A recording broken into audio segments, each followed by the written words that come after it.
was like to be sure. I need thee, oh, I need thee. Mary, I need thee. Oh, bless me not, my Savior. I come to thee.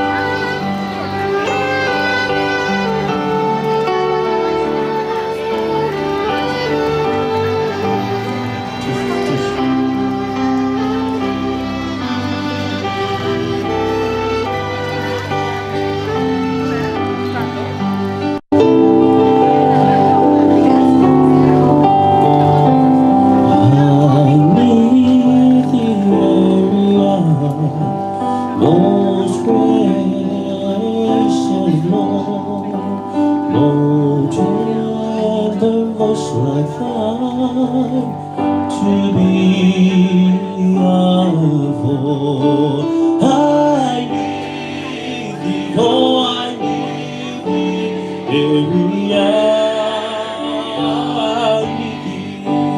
Oh, bless me now, my Savior. I come to thee.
Paulo Bé Lupe. Pula pe mo toa hanga I to vela. O to e liula lo mai. Ki ala folau. Ke fai o whanonga. O mo more ula. Pulu ho tuku. But o mi ha fai o mari. Ke fai ha tau whawheta. Wow.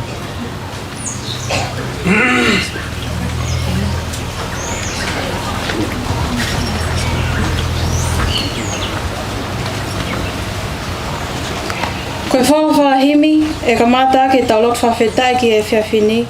Kono whangea honga fulma nima himi. Whata nima ka taki mo mea ke tau hiwa. Ko aku mama anga koe si sue.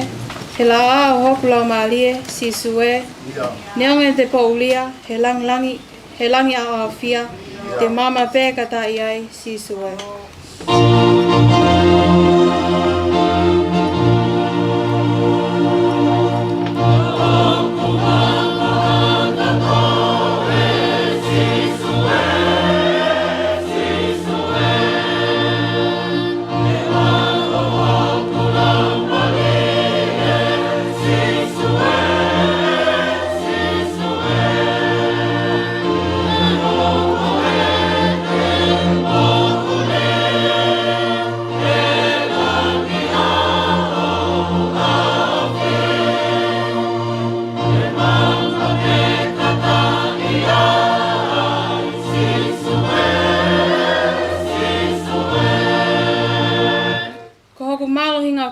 Si sue, he pā hoku lau maalie, si sue. Neonge ka pui au, he tau o heri lau te au, te uhau pē ka tai ai, si sue.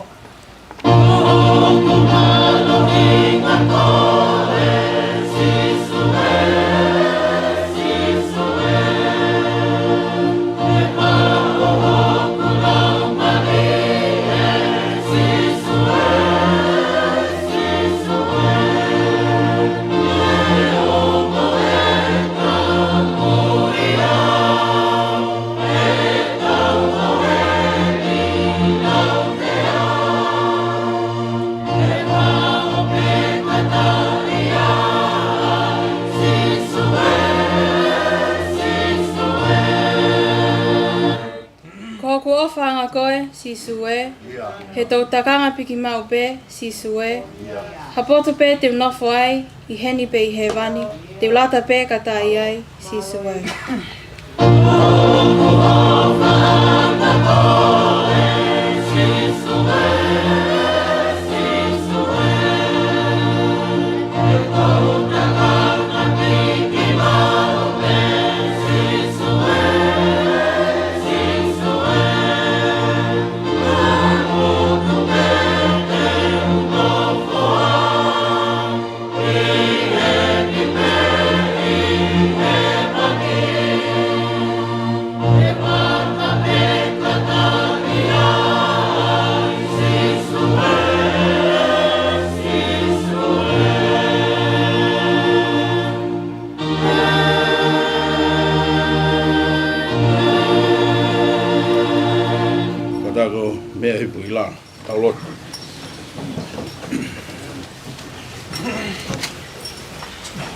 Ei, ko koe o maunofo anga, i tau tangata mo i tau tangata. Te ki whanau i a mamani mo i whanua, ia, talo mi mua o lau i kuonga, koe o tua be ai awhiona.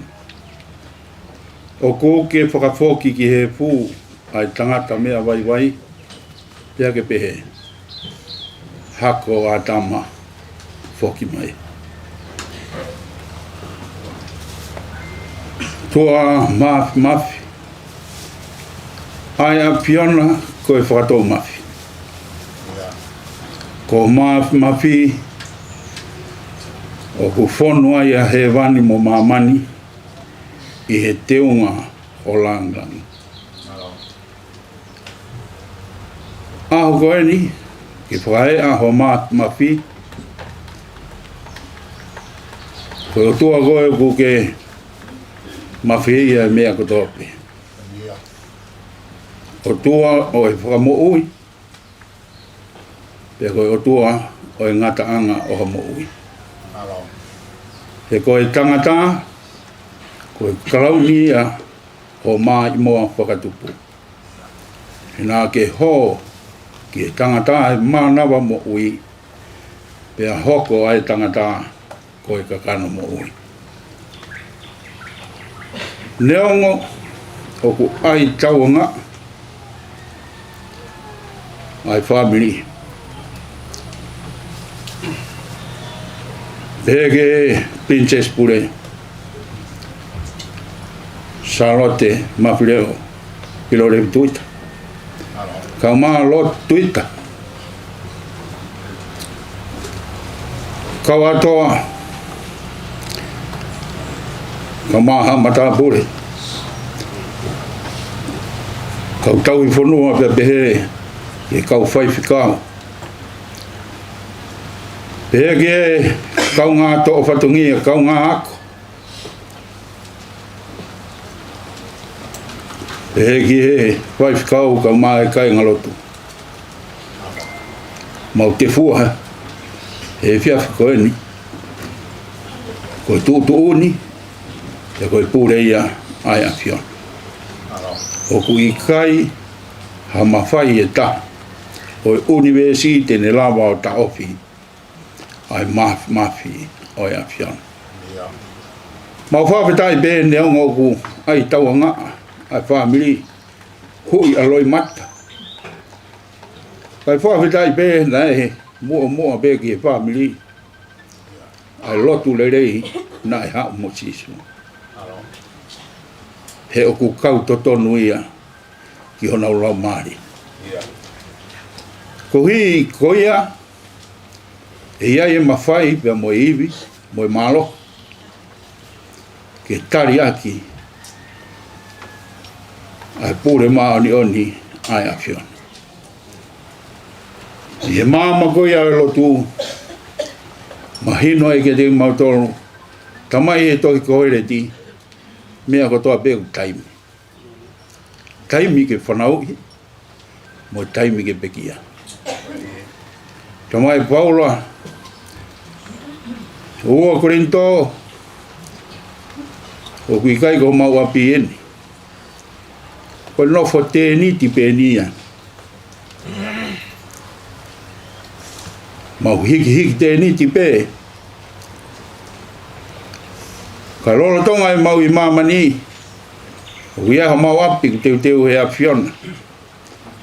Ka lolo tonga e mau ihe sino, mau hoi pe mau ongo sia, he whai whatongia. Kai whakawhitai, o ia I pē api, o teu e a whiona, mau tono. Tano ai gospeli, sione honfuru mawha, te walo teu apa teu whoki mai. Pea ko au pē hala, mo ni mo ui. Lai pē e ngahi fola. O kune o mi ai nonga mo I whia maari e. Katai mpola o ka maa family. E koe uhinga I au e whakaongo sia, e whai he whai pitani. I he lotu lerei ai a whiona. ko teu hono api ko teu mona au whawita i atu ko hui ko teu ko ia langi maria e aho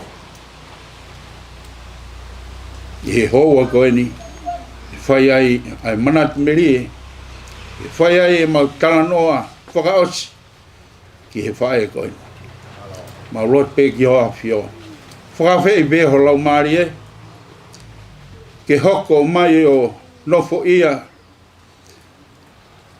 witou kau mai whanau ke nau mau ai nonga ka moi fie mari makatu unga be e tauhi ka moi ofa ai afia tataki ai fio yangan ka to ke hoko ai fio yangan ke ai langi o afiona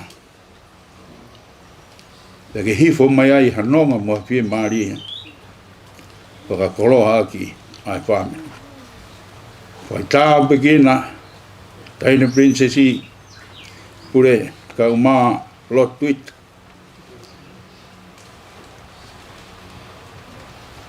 na mea mai ke kau ngā tengi hia pe mo tamai oi ki ko eni tain frau ko hui ko no ha ma lot be tuku ke hoko ina mea he ni o whakalelo ia o whanonga mai tamai o iko kawa mo ki mau tolu i he whiau iangani ka tuku ke hoko he whai whatongi au mau whai kai ko mau hanu mahala unga ka koe whakalangi i pe ai apiona ka hifo mea monu ma tāpu aki o whakroa ki mau tolu mau kore ne ua whaaloko sisu mau whamowi amen.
Ko le sone la maktator ke fa fini. E la via me toi palo vepi.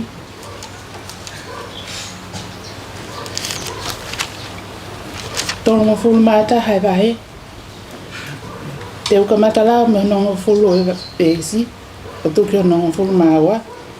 Pea hik me ai. O no fulu manima. O tuko no tongo fulu mata. Tohi palo vepi. Tō taha vahe. Me ese ongo fulu ki o no tahau. Hik me ai ko no wanima. Ke tō taha. Ai hak peon whalea.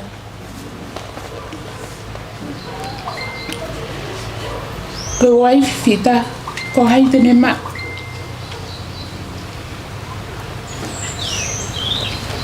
He ko hono mahuinga. O hulu i he maka kula koloa. O kwhalala ke te ia loto. O hono se paniti. Pea i he tau whaa. Ke ma o koloa. I kai tene masiru. Koe lele i tene whai maana. O i kai koe kohi. Ke ngai a kotoa. Ko ene mo ui. Vesi wani ma. Ko hono wala takai. Koe mo ua. Mo i tuunga ma o lunga. Peo kune kata. Ki aho amu. Ko toa nongo tu. Ko koto poto. Pea nai nofo e lau o wha. I hono funga e lelo. O kune lama ngahi alunga. O hono whamiri. Pea kui kai tene kai. A mea kai ai whakapiko piko. O kutu wake ne whanau. Nau tala monu ki ai. O hono se paniti foki. O ne whakamalo ki a te. O pehe. O tokolahi e ngahi o whiwhine. O whaifita. Ka kokoe. Ko ke hulu. E tek nau tolu kotoa. Koe mata rerei. Koe mea i ka iala whalala ki ai. Pea koe hoi fua. Koe mea ha molofi. Koe whiwhine o ka pasia ki a sihoa. Koe nia e whakamalo ia.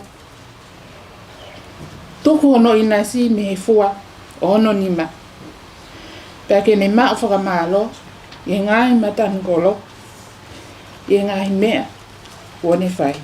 E mimi.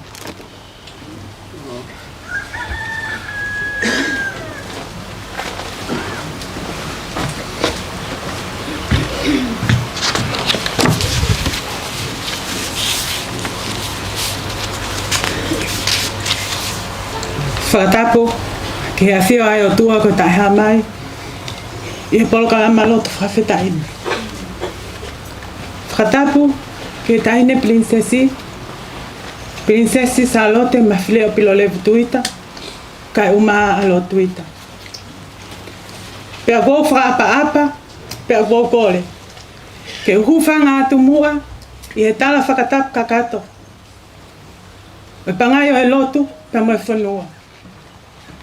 Kau whakahoko atu, ai whekauni. Ko e pōpō aki whekau ngā mamahi, pia me eik pale e mia o tonga, ka uma ai puleanga tonga. I he tōtau ko whai, e heleine mo ala tu i hola maka, i he hako eni.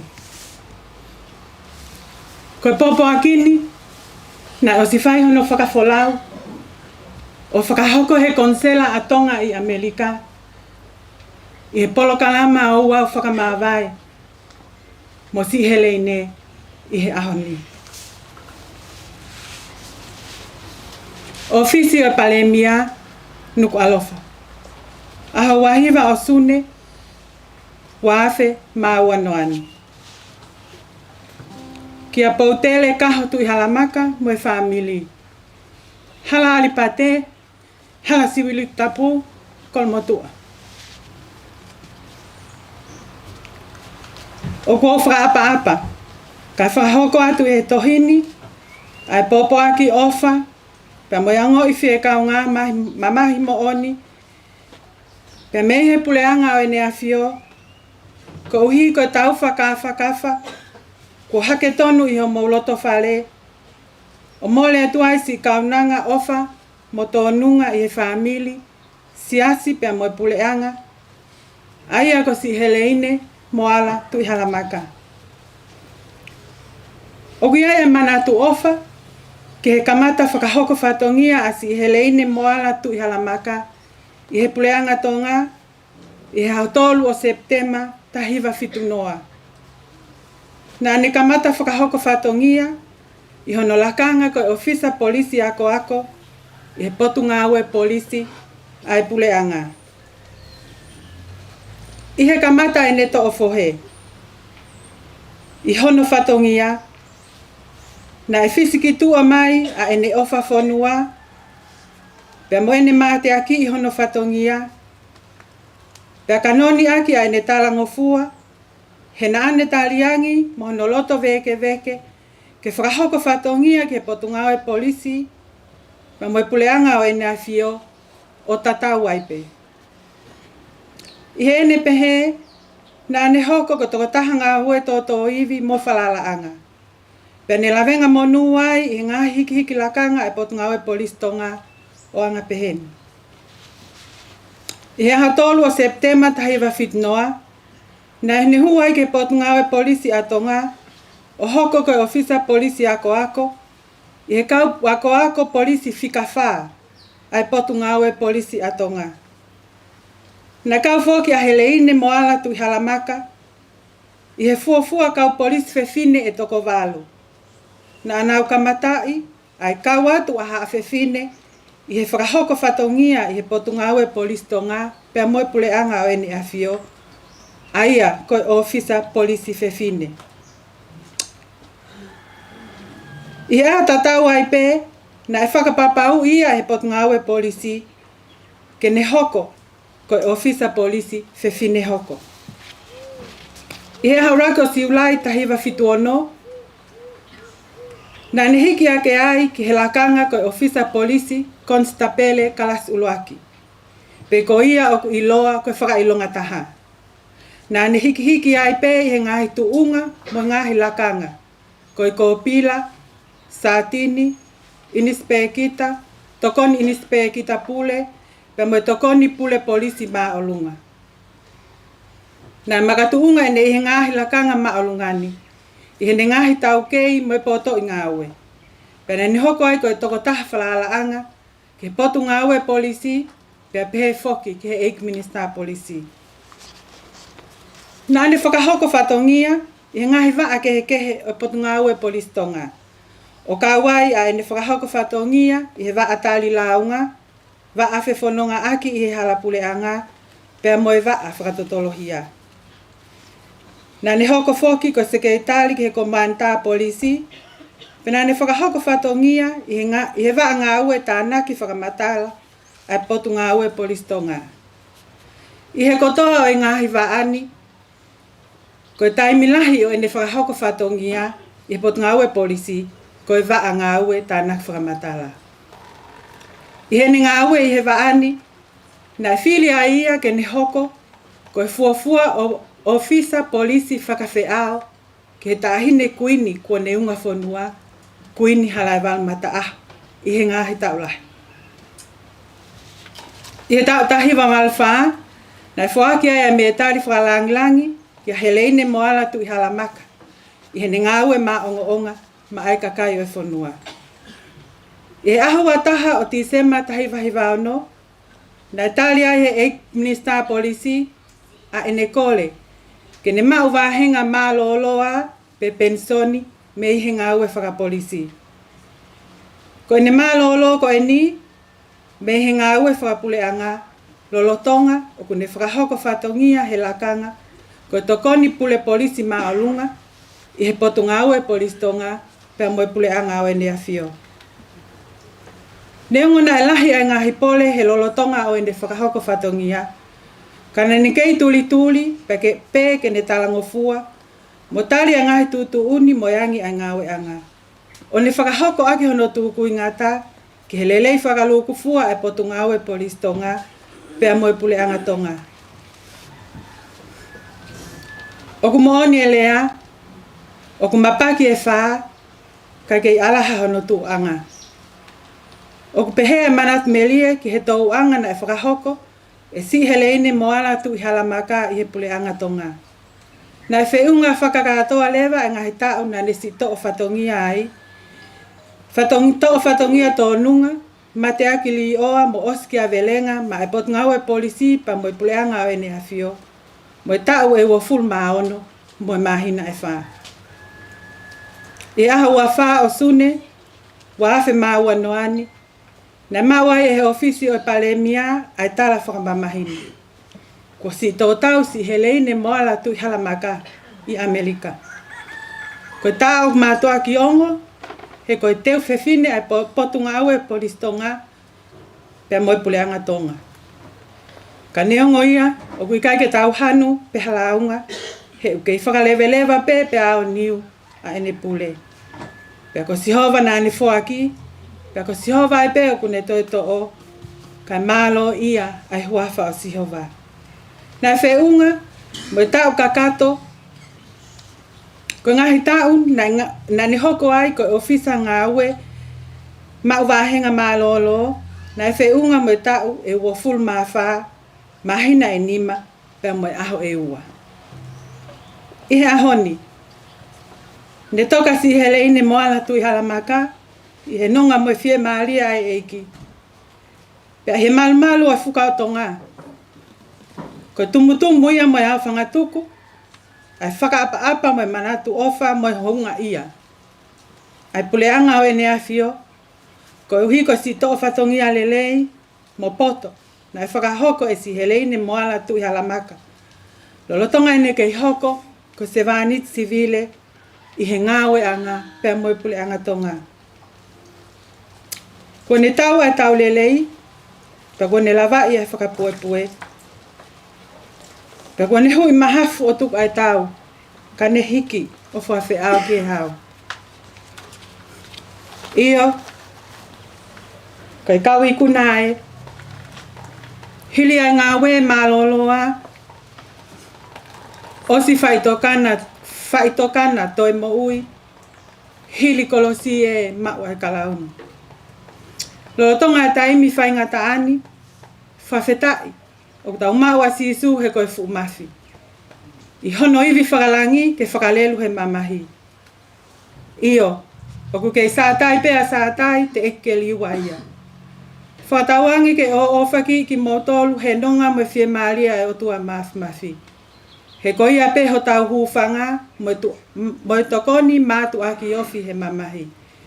Pea ke nofo ia mawai pe he kelesi mo tā puake ai o tua. Ai whamili o si heleine moala tu i halamaka o lawi koonga. I he loto whakapapa mo oni, whawhekau toke tā pohiwa tui o ne toa koe Palemia o tonga. Tua whātu.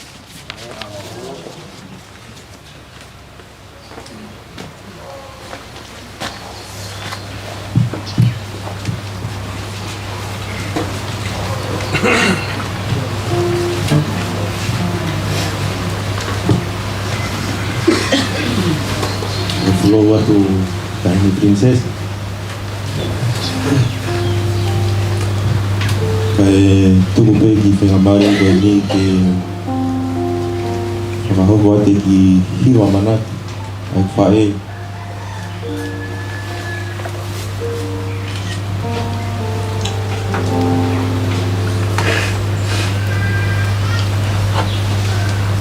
Tuku pe pe mea lea. Nga mea pe ke whakaulau noa ki ai.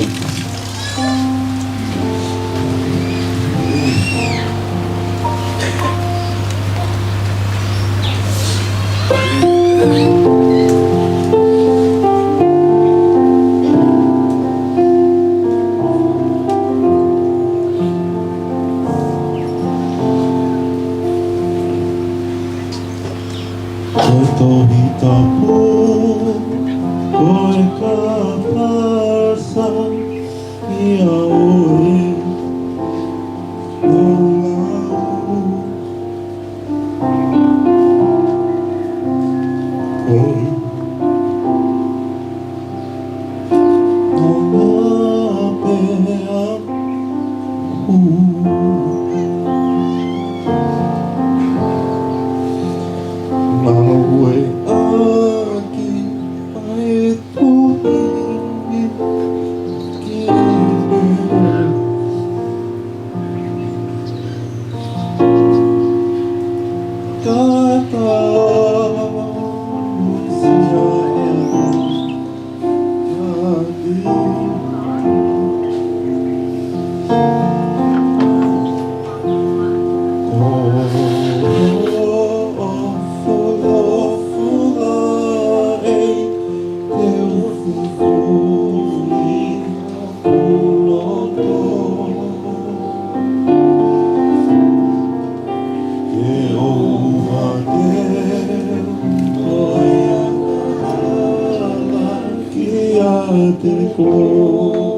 tak mo e a fio e tai mai yo tau lotonga tak ki he tai ne princesi Charlotte Mafire pirle tweet ma lo tweet papat ki fahu patap ki tatai ki pasten sias musiriana tau taina tonga tonta hio tau mai skeitat lah yo siasi nemo ko kina mea hen patap ki kau pure bahina kolmotua kau ma ha taraik patap ki kau o sias musiriana o tonga o kapita o mai siasi katapat ki o family o fatapen ye sola o ulang ngai maheni ka ngame ko fatap makehen ye tota ko tungai e taulot fa feta ye hoa ko ni ko pekia reine moal ti alama e tala mo ka pui ka eta mo fa marien ke o fonga pe ki fatongia koen ono atu ki pio kala fio pekia reine moala ti alama ono tupuanga ono family fatulo watu fatulolo ola faitu kau ma tu tavak